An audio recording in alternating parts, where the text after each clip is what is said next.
I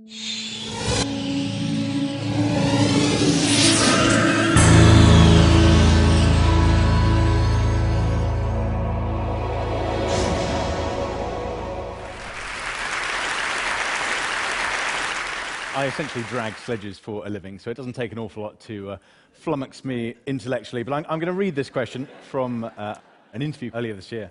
Philosophically, does the constant supply of information steal our ability to imagine or replace our dreams of achieving? After all, if it is being done somewhere by someone and we can participate virtually, then why bother leaving the house?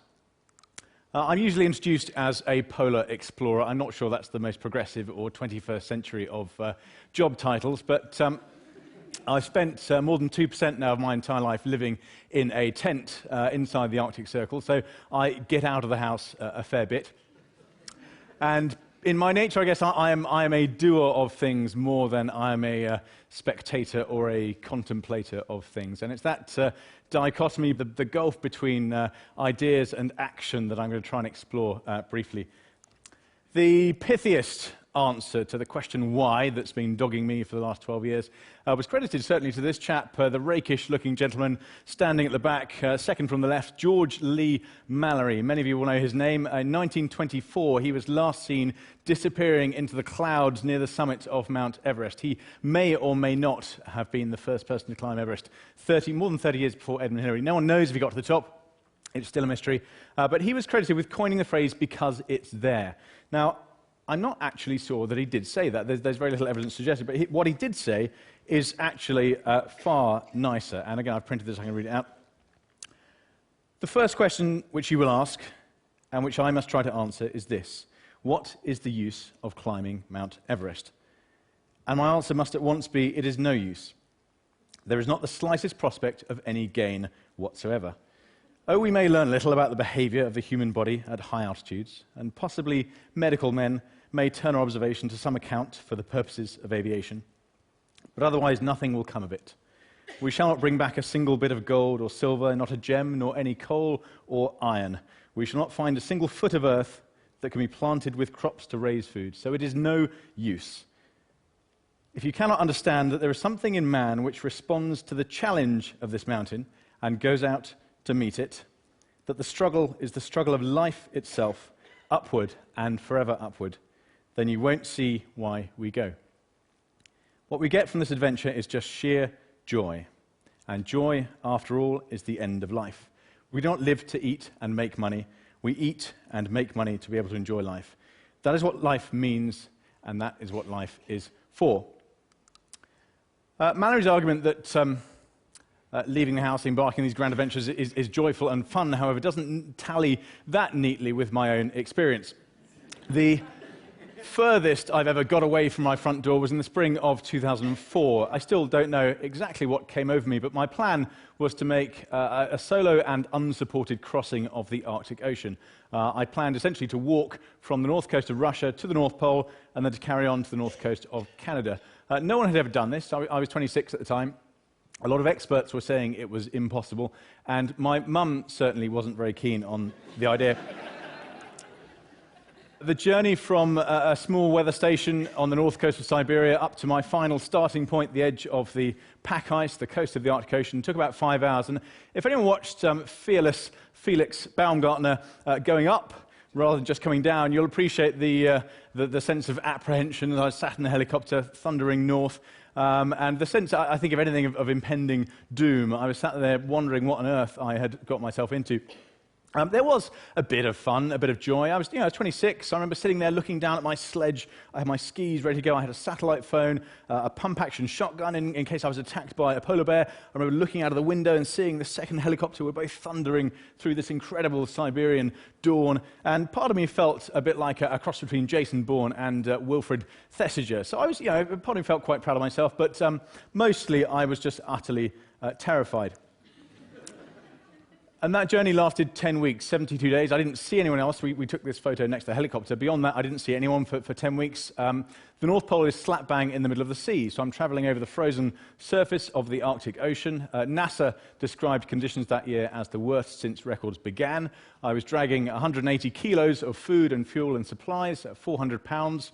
The average temperature for 10 weeks was minus 35, minus 50 was the coldest. So again, there wasn't an awful lot of joy or fun to be had. One of the magical things about this journey, however, is that because I'm walking over the sea, over this floating, drifting, shifting crust of ice that's floating on the surface of the Arctic Ocean, it's an environment that's in a constant state of flux. The ice is always moving, breaking up, drifting around, refreezing. So the scenery that I saw for nearly 3 months was unique to me. No one else will ever, could ever possibly see the views, the vistas that I saw for 10 weeks. And that, I guess, is probably the finest argument for leaving the house. I can try to tell you what it was like, but you'll never know what it was like. And the more I try to explain that I felt lonely, I was the only human being in 5.4 million square miles. It was cold, nearly minus 75 with wind chill on a bad day. The more words fall short, and I'm unable to do it justice. And it seems to me, therefore, that the doing, to try, to experience, to engage, to endeavor, rather than to watch and to wander. That's where the real meat of life is to be found, the juice that we can suck out of our hours and days. And I would add a cautionary note here, however. In my experience, there is something addictive about tasting life at the very edge of what's humanly possible. Now, I don't just mean in the field of sort of daft, macho, Edwardian-style daring-do, but also in the fields of pancreatic cancer. There is something addictive about this, and in my case, I think polar expeditions are perhaps not that far removed from having a crack habit. I can't explain quite how good it is until you've tried it, but it has the capacity to burn up all the money I can get my hands on, to ruin every relationship I've ever had. So be careful what you wish for. Mallory postulated that there is something in man that responds to the challenge of the mountain, and I wonder if that's the case, whether there is something in the challenge itself, in the endeavor, and particularly in the big, unfinished, chunky challenges that face humanity that call out to us. And in my experience, that's certainly the case. There is one unfinished challenge that's been calling out to me for most of my adult life. Many of you will know the story. This is a photo of Captain Scott and his team.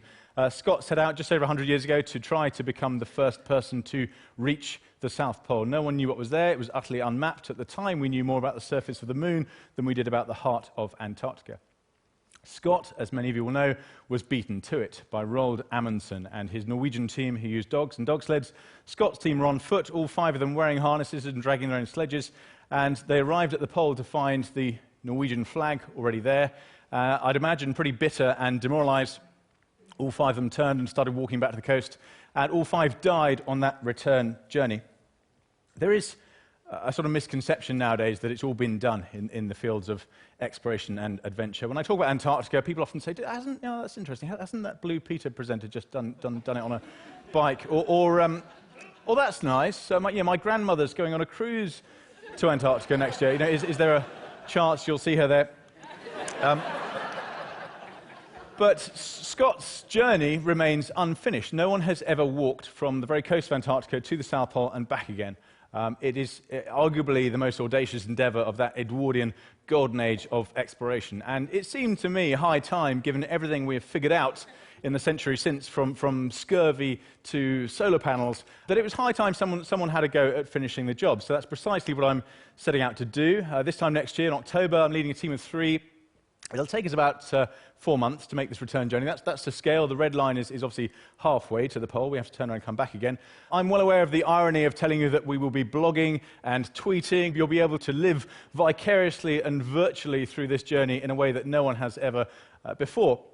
And it'll also be a 4-month chance for me to finally come up with a pithy answer to the question, why? And our lives today are safer and more comfortable than they have ever been. There certainly isn't much call for explorers nowadays. My career as advisor at school never mentioned it as an option.